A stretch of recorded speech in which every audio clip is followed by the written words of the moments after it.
¿Quién domina el mundo? De Noam Chomsky.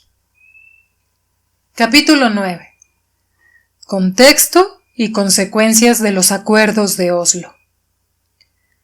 En septiembre de 1993, el presidente Clinton vio cómo se estrechaban las manos el primer ministro Yitzhak Rabin y el dirigente de la OLP, Yasir Arafat, en los jardines de la Casa Blanca, lo que remataba un día impresionante, como lo describió la prensa con reverencia. Estaban presentando la declaración de principios para la resolución del conflicto israelo-palestino, conocidos como Acuerdos de Oslo, porque se gestaron en secretas reuniones celebradas en esa ciudad, patrocinadas por el gobierno noruego. Desde noviembre de 1991, se llevaban a cabo negociaciones independientes entre Israel y Palestina, iniciadas por Estados Unidos a la luz del brillo de su victoria en la Primera Guerra de Irak, que estableció que lo que decimos se hace, en las palabras triunfantes del presidente George H. W. Bush. Las negociaciones se abrieron con una breve conferencia en Madrid y continuaron bajo la mano rectora de Estados Unidos.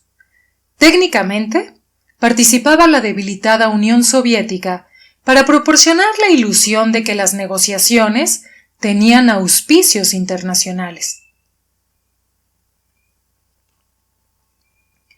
La delegación palestina, formada por palestinos de los territorios ocupados, que llamaremos palestinos del interior, estaba encabezada por el entregado e incorruptible nacionalista de izquierdas, Haidar Abdel Shafi, probablemente la figura más respetada en Palestina. Los palestinos del exterior, la Organización para la Liberación de Palestina, OLP, en aquel momento con sede en Túnez y dirigida por Yasir Arafat, quedaron excluidos, aunque tenían un observador extraoficial, Faisal Husseini.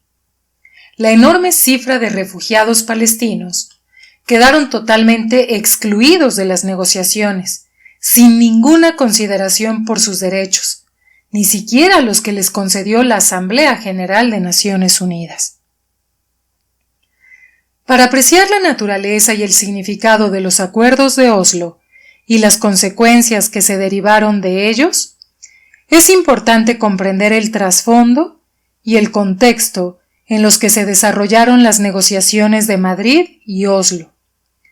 Empezaré por revisar los puntos destacados del trasfondo inmediato que estableció el contexto para las negociaciones.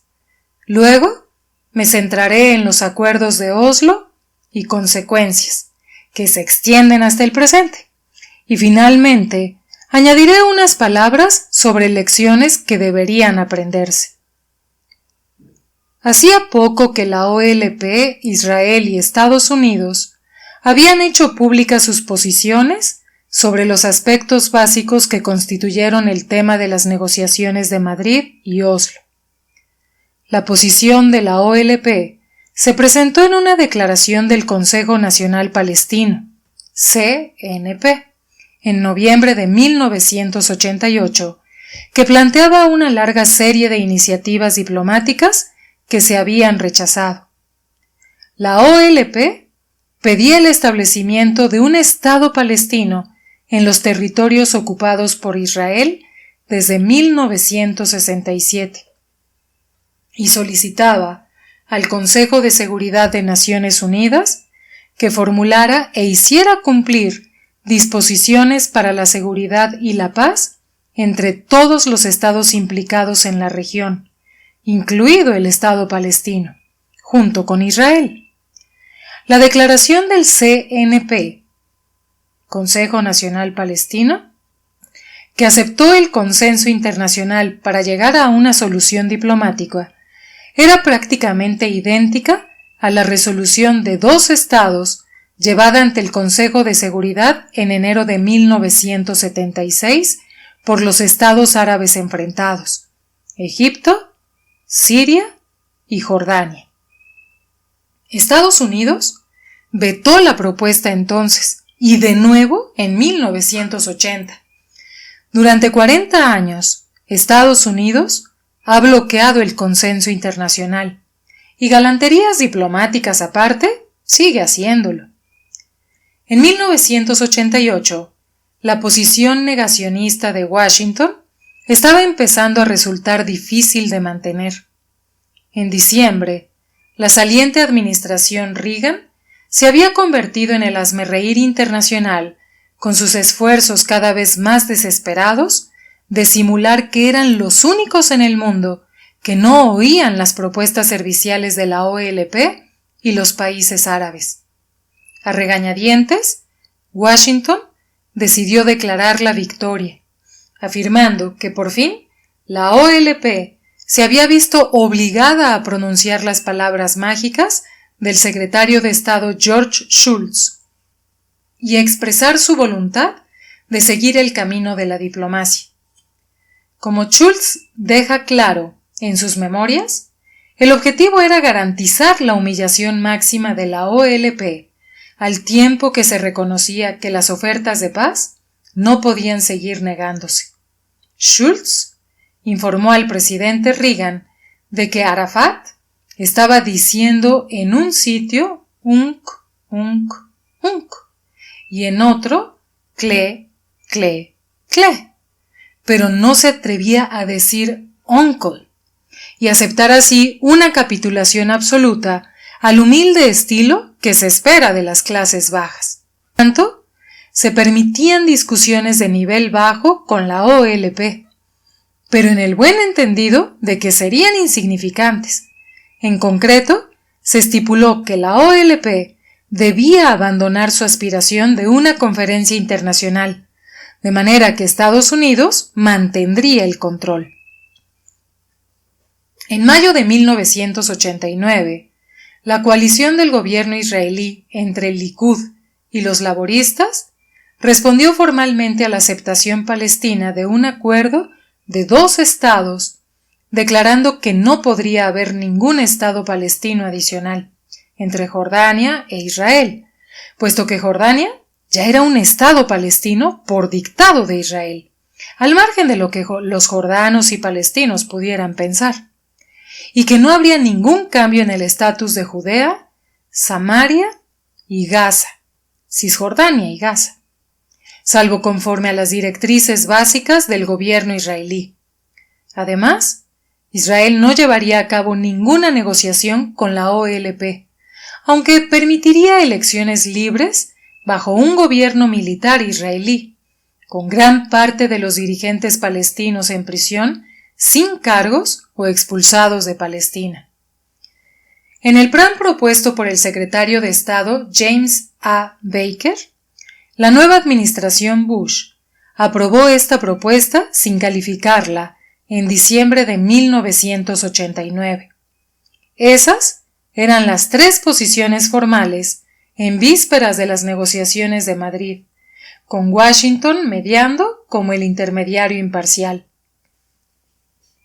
Cuando Arafat fue a Washington a participar en el Día Impresionante en septiembre de 1993, el artículo principal de The New York Times celebró el apretón de manos como una imagen espectacular que hará de Arafat un estadista pacificador, que finalmente renunció a la violencia bajo la tutela de Washington. Entre los críticos de la corriente principal, Anthony Lewis, columnista de The New York Times, escribió que hasta aquel momento los palestinos siempre habían rechazado el compromiso, pero por fin estaban deseando hacer posible la paz. Por supuesto, eran Estados Unidos e Israel los que habían rechazado la diplomacia, y la OLP la que había estado ofreciendo su compromiso durante años. Pero la inversión de los hechos de Lewis era muy normal y no fue cuestionada en la corriente principal. Hubo otros acontecimientos cruciales en los años inmediatamente anteriores a Madrid y Oslo. En diciembre de 1987, la Intifada estalló en Gaza y se extendió con rapidez por los territorios ocupados. ese levantamiento de amplia base social y notablemente contenido fue una sorpresa tanto para la OLP en Túnez como para las fuerzas de ocupación israelíes y su enorme sistema de fuerzas militares y paramilitares, de vigilancia y colaboradores. La Intifada no se limitó a oponerse a la ocupación. También fue una revolución social dentro de la sociedad palestina, que rompió patrones de subordinación de las mujeres, la autoridad de los notables y otras formas de jerarquía y dominación. Pese a que el momento de la Intifada fue una sorpresa, el levantamiento en sí no lo fue, al menos para aquellos que prestaban algo de atención a las operaciones israelíes respaldadas por Estados Unidos dentro de los territorios. Algo tenía que ocurrir. La gente no puede soportarlo todo. Durante los 20 años anteriores, los palestinos, bajo ocupación militar, habían sido sometidos a una dura represión, a una enorme brutalidad y a la humillación cruel, mientras veían desaparecer ante sus ojos lo que quedaba de su país a medida que Israel llevaba a cabo sus programas de asentamientos y ponía en marcha enormes infraestructuras diseñadas para integrar en su seno partes valiosas de los territorios. Les robaba sus recursos e imponía otras medidas para impedir el desarrollo independiente, siempre con el crucial apoyo de Estados Unidos en lo económico, en lo diplomático y con respaldo ideológico a la manera de tratar los asuntos. Por ejemplificarlo con solo uno de los muchos casos que no fueron noticia ni suscitaron preocupación en Occidente. Poco antes del estallido de la Intifada, un residente de un asentamiento judío cercano le disparó a una chica palestina, Intisar al-Attar, en el patio de una escuela de Gaza y la mató. El colono era uno de los miles de israelíes que se asentaron en Gaza con sustanciales subsidios del Estado, protegidos por una enorme presencia armada cuando tomaron la mayor parte de la tierra y la escasa agua de la Franja de Gaza para vivir lujosamente en 22 asentamientos en medio de 1.4 millones de palestinos indigentes, como describió el crimen el experto israelí Avi Raz. El asesino de la alumna, Shimon Jifra, fue detenido, pero rápidamente lo pusieron en libertad bajo fianza, ya que el tribunal dictaminó que el caso no era lo bastante grave para exigir la detención. El juez comentó que al disparar su arma en un patio de escuela, Jifra solo pretendía asustar a la niña y no matarla, así que no era el caso de un criminal que ha de ser castigado, disuadido y al que hay que darle una lección encarcelándolo. A Jifra lo condenaron a una sentencia suspendida de 7 meses, y los colonos presentes en la sala empezaron a cantar y a bailar. Y reinó el silencio habitual. Al fin y al cabo, era rutina. Desde luego lo era. Cuando Jifra fue puesto en libertad, la prensa israelí informó de que una patrulla del ejército disparó en el patio de una escuela de un campo de refugiados de Cisjordania e hirió a 5 chicos, también con el único objetivo de asustarlos. No hubo cargos, y una vez más, el hecho no recibió ninguna atención. Fue solo otro episodio en un plan de analfabetismo como castigo, como lo denominó la prensa israelí. Un plan que comprendía el cierre de escuelas, el uso de bombas de gas, golpear a estudiantes con la culata del rifle y no dejar que se prestara ayuda médica a las víctimas. Además de las escuelas, las órdenes del ministro de Defensa, Yitzhak Rabin, impusieron un reino de brutalidad que se hizo aún más salvaje durante la Intifada. Después de 2 años de represión violenta y sádica, Rabin informó a los líderes de paz ahora de que los habitantes de los territorios están sujetos a una intensa presión militar y económica. Al final, estarían destrozados y aceptarían los términos de Israel, como hicieron cuando Arafat restauró el control mediante el proceso de Oslo. Las negociaciones de Madrid entre Israel y los palestinos del interior continuaron sin resultados concluyentes desde 1991, sobre todo porque Abdel Shafi insistió en poner fin a la expansión de los asentamientos israelíes. Los asentamientos eran todos ilegales, como habían determinado repentinamente las autoridades internacionales, incluido el Consejo de Seguridad de Naciones Unidas. Entre otras resoluciones, la UNSC 446, aprobada por 12 votos a favor, ninguno en contra, y las abstenciones de Estados Unidos, el Reino Unido y Noruega. La ilegalidad de los asentamientos fue confirmada después por el Tribunal Internacional de Justicia.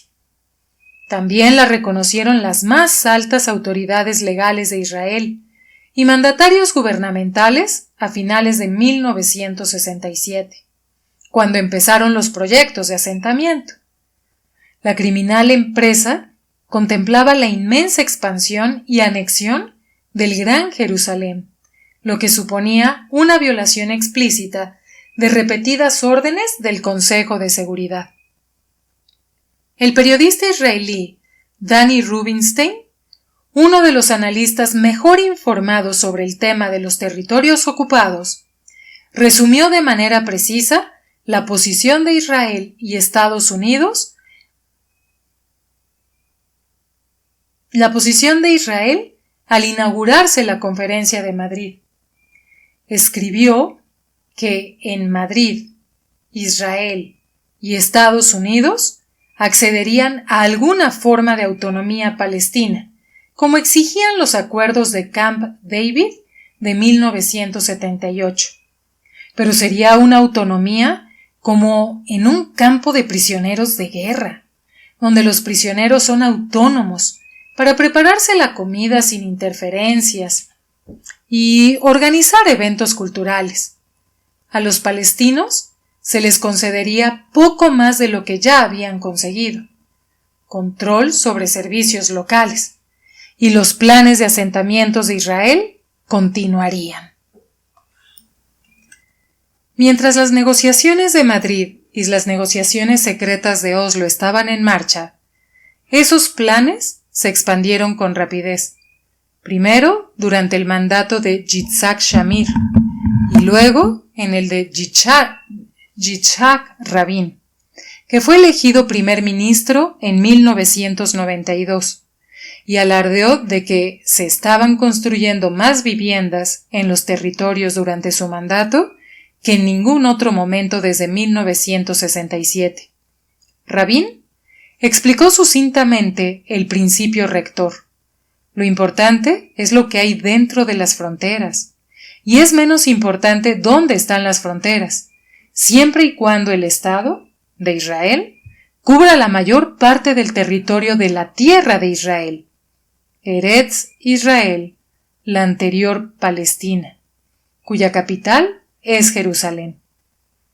Los investigadores israelíes informaron de que el objetivo del gobierno de Rabin era expandir radicalmente la zona de influencia del Gran Jerusalén, desde Ramallah a Hebrón y a la frontera de Maale Adumim, cerca de Jericó, para terminar creando círculos de asentamientos judíos contiguos en la zona de influencia del Gran Jerusalén, rodear todavía más a las comunidades palestinas, limitar su desarrollo e impedir cualquier posibilidad de que Jerusalén pudiera convertirse en una capital palestina.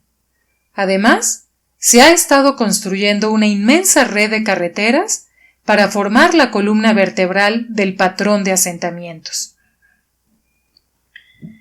Los asentamientos se extendieron con rapidez después de los acuerdos de Oslo, con algunos nuevos y la densificación de los viejos, con incentivos especiales para atraer nuevos colonos y proyectos de autopistas con la intención de cantonizar el territorio.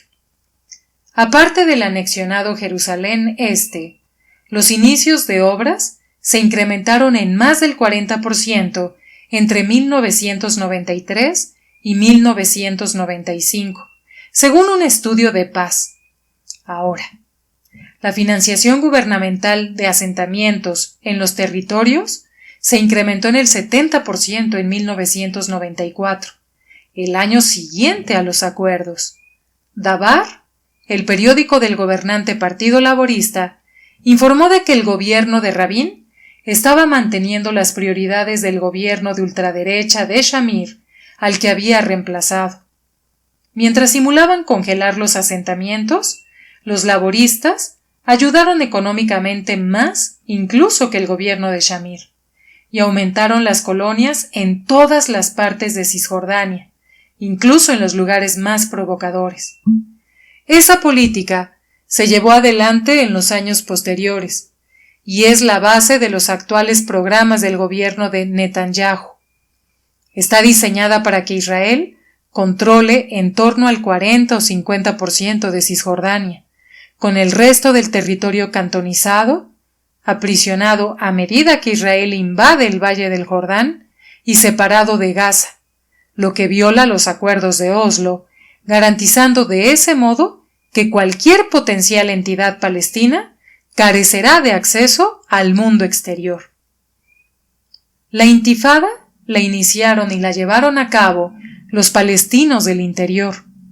La OLP en Túnez trató de ejercer cierto control sobre los hechos, pero con escaso éxito. Las políticas de principios de la década de 1990, mientras las negociaciones estaban en marcha, profundizaron la distanciación de los palestinos del interior respecto a la dirección de la OLP en el extranjero. En estas circunstancias, no es sorprendente que Arafat buscara una forma de restablecer la autoridad de la OLP. La oportunidad se le brindó mediante las negociaciones secretas entre él e Israel bajo los auspicios de Noruega, que debilitaron el liderazgo local. Cuando concluyeron en agosto de 1993, Lamis Andoni, una de las pocas periodistas que observaba con atención lo que estaba ocurriendo entre los palestinos bajo la ocupación y en los campos de refugiados de países vecinos, estudió el creciente alejamiento de la OLP. Andoni explicó que la OLP se estaba enfrentando a la peor crisis desde su creación, mientras los grupos palestinos, excepto Fatah, independientes, se iban distanciando de la organización, y la menguante camarilla de Yashir Arafat. Informó de que los dos máximos miembros del comité ejecutivo de la OLP, el poeta palestino Mahmoud Darwish y Shafiq al-Hut, habían dimitido del comité ejecutivo de la OLP, y que los negociadores estaban presentando su renuncia, e incluso algunos grupos que permanecían dentro se distanciaban de Arafat.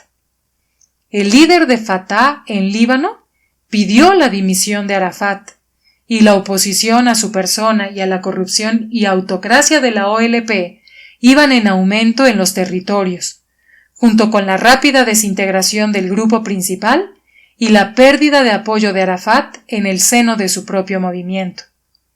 La veloz desintegración de las instituciones de la OLP y la constante erosión del electorado de la organización podían provocar que cualquier avance en las negociaciones de paz no tuviera significado. En palabras de Andoni, en ningún momento de la historia de la OLP ha sido tan fuerte la oposición a la dirección y al propio Arafat, y por primera vez existe un sentimiento creciente de que salvaguardar los derechos nacionales palestinos ya no depende de defender el papel de la OLP. Muchos creen que es la política de liderazgo la que está destruyendo las instituciones palestinas y poniendo en peligro los derechos nacionales de Palestina. La periodista afirmaba que por tales razones Arafat estaba siguiendo la opción de Jericó-Gaza ofrecida por el Acuerdo de Oslo, que esperaba que constituyera una afirmación de la autoridad de la OLP, sobre todo en medio de signos de que el gobierno israelí podría hacer un esfuerzo adicional para hablar directamente con la OLP y devolverle así la legitimidad que está perdiendo internamente.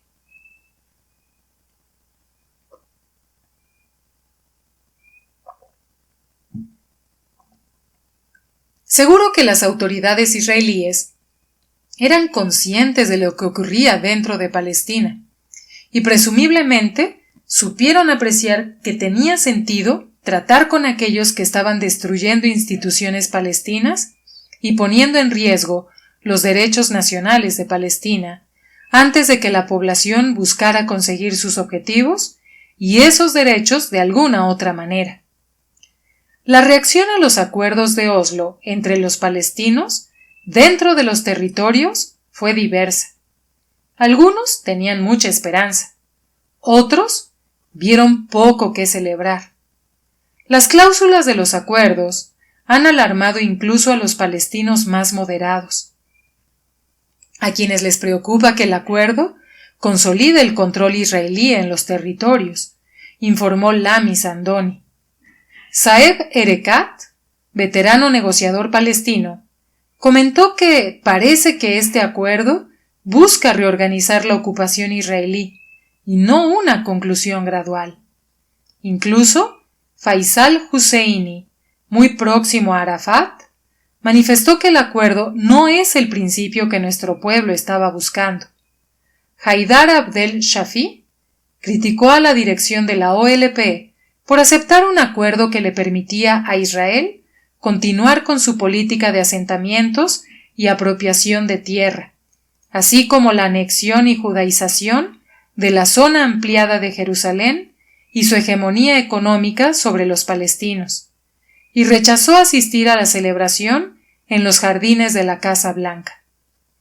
Particularmente irritante para muchos era lo que veían como la conducta mezquina de la dirección de la OLP, con un patrón de olvidarse de los palestinos que han sufrido 27 años de ocupación israelí en favor de exiliados llegados de Túnez para tomar el poder, informó Youssef Ibrahim en The New York Times, que añadía: los jóvenes palestinos les arrojaron a los representantes de la OLP piedras cuando entraron en Jericó en jeeps del ejército israelí.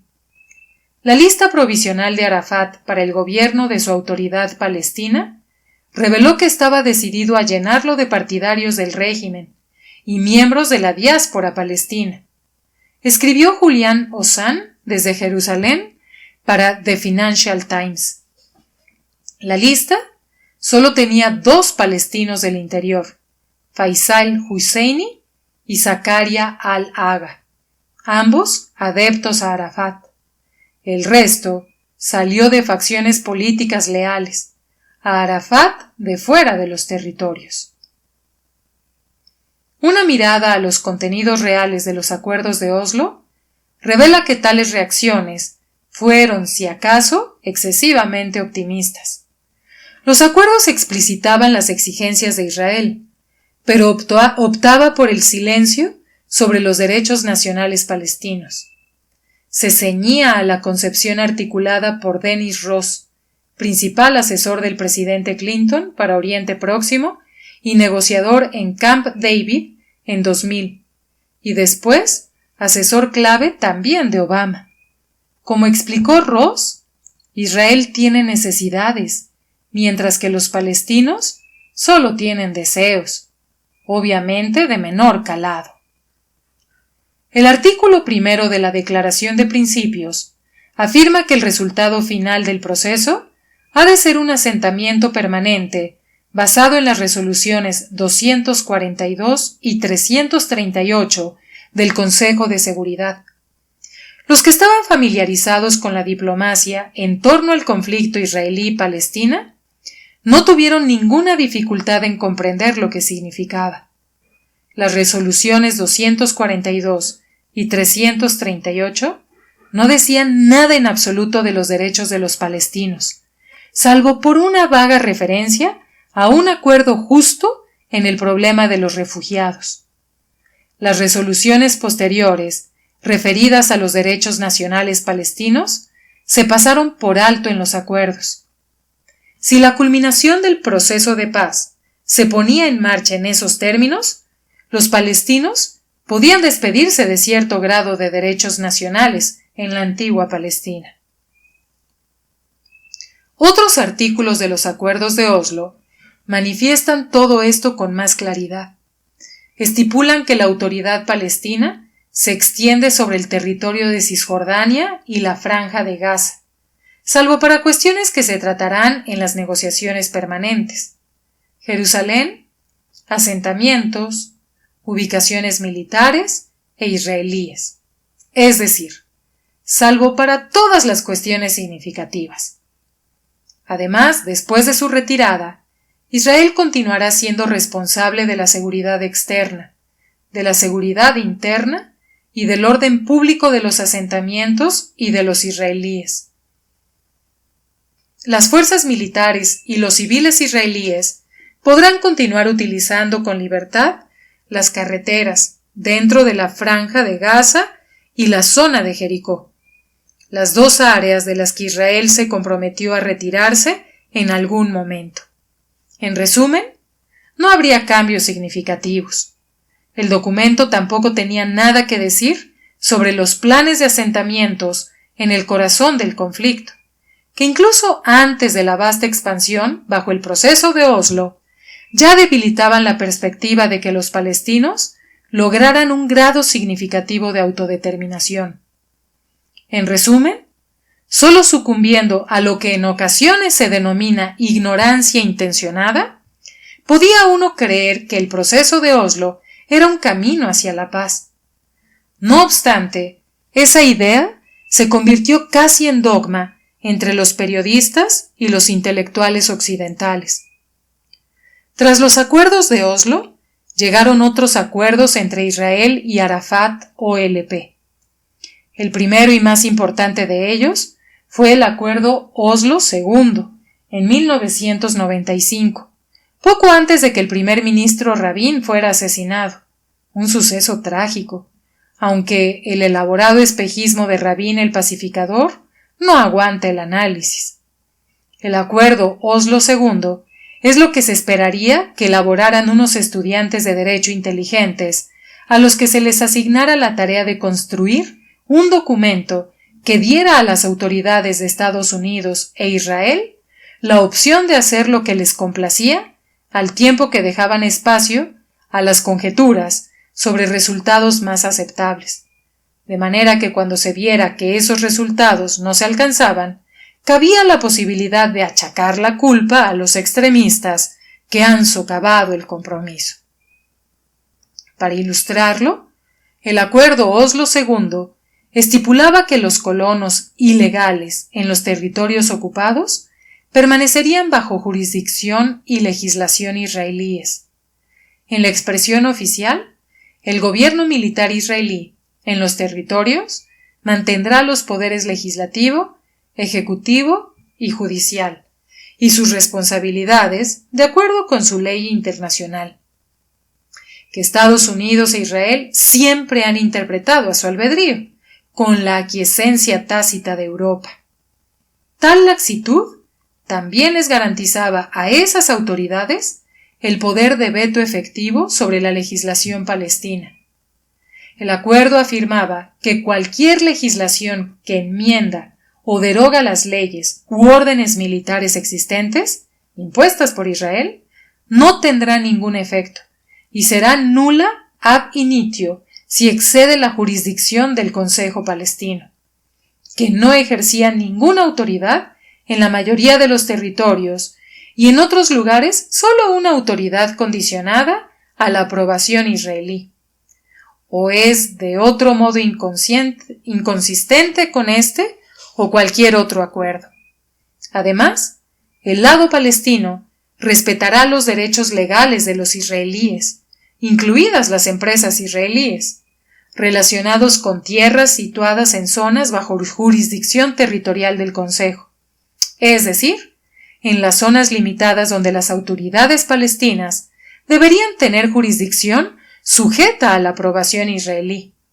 En concreto, sus derechos relacionados con el gobierno y la llamada tierra absentista, un complejo constructo legal que en esencia transfiere a Israel la jurisdicción de tierras de los palestinos ausentes de territorios tomados por Israel.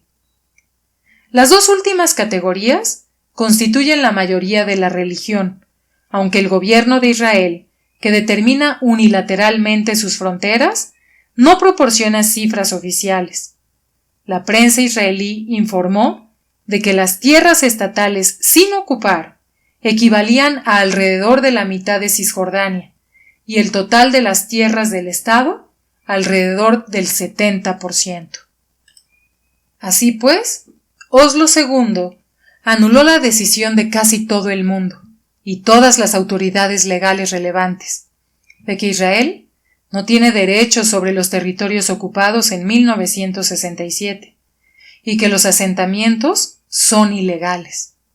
El lado palestino reconoció su legalidad, junto con otros derechos legales no especificados de los israelíes en distintas zonas de los territorios, incluidas las zonas A y B bajo control condicional palestino.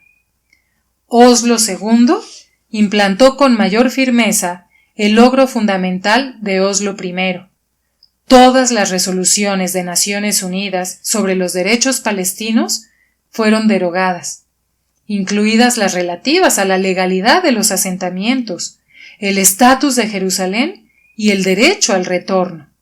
Eso borró de un plumazo casi todo el historial de la diplomacia de Oriente Próximo, salvo la versión puesta en marcha en el proceso de paz dirigido unilateralmente por Estados Unidos. Los hechos fundamentales no solo se extirparon de la historia, al menos en las crónicas estadounidenses, sino que también se eliminaron oficialmente. Así, han continuado las cosas hasta el presente. Como se señaló, era comprensible que Arafat saltara ante la oportunidad de debilitar la dirección palestina interna para intentar reafirmar su poder menguante en los territorios. Pero, ¿qué creían exactamente que estaban logrando los negociadores noruegos? El único estudio serio de la cuestión del que tengo conocimiento es la obra de Hilde Henriksken Wag, que había sido comisionada por el Ministerio de Asuntos Exteriores de Noruega para investigar el tema y a la que se le concedió acceso a archivos internos solo para que hiciera el destacable hallazgo de que falta el registro documental del periodo crucial. Wag observaba que los acuerdos de Oslo fueron ciertamente un punto de inflexión en la historia del conflicto Israel-Palestina, al tiempo que se establecía Oslo como capital de la paz mundial. Se esperaba del proceso de Oslo que llevara paz a Oriente Próximo, escribe Wag, pero para los palestinos resultó en la parcelación de Cisjordania, la duplicación de colonos israelíes, la construcción de un paralizante muro de separación, un régimen de clausura draconiano y una separación sin precedentes entre la Franja de Gaza y Cisjordania. Wag concluye de manera plausible que el proceso de Oslo podría servir como ejemplo perfecto de los errores en el modelo de la mediación de un pequeño Estado como tercera parte en conflictos sumamente asimétricos. Y como expresa con rudeza, el proceso de Oslo se desarrolló en terreno de Israel y Noruega. Y Noruega actuó como su útil chico de los recados. Y continúa: los noruegos creían que por medio del diálogo y un gradual aumento de confianza se crearía una dinámica de paz irreversible que podría acercar el proceso hacia la solución. El problema con todo este enfoque es que la cuestión no es de confianza, sino de poder. El proceso de facilitación enmascara esa realidad, En el fondo, los resultados que pueden lograrse mediante la intermediación de una tercera parte débil no son más que lo que la parte fuerte permitirá. La cuestión que se plantea es si un modelo así puede ser adecuado. Una buena pregunta que merece plantearse, sobre todo cuando la opinión occidental bien formada adopta ahora la hipótesis ridícula de que es posible entablar negociaciones serias entre Israel y Palestina bajo los auspicios de Estados Unidos como intermediario imparcial, cuando en realidad es desde hace 40 años socio de Israel en el bloqueo de un acuerdo diplomático que cuenta con un apoyo casi universal.